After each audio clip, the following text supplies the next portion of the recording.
Go. Go. Ah! Ano yung tangina mo? Ah! 5,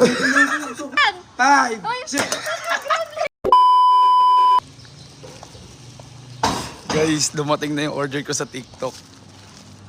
Ballpen siya na may kuryente. Ballpen siya na kuryente, guys. Okay. Ginagamit niya. Tuwing alas 8 kasi, guys, kailangan namin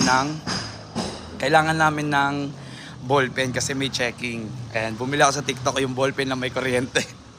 Tatry natin unahin natin si Siren kasi punta ako sa kwarto ni Siren.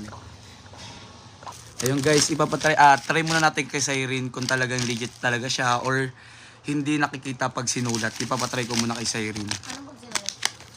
Sulat mo na lang name mo, hanap lang tayo ng papel. Dito na lang. Hanap lang tayo ng papel. Ito siya guys, oh. Ito papel. Yung black pen.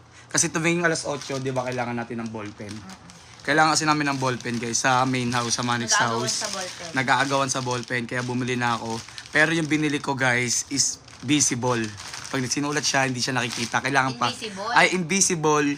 Kailangan pang flashlight para makita. Try mo. Flashlight, sabihin glow in the dark. Glow in the dark talaga siya. Flashlight. Ayan naman siya dito. Sulat mo yung name mo.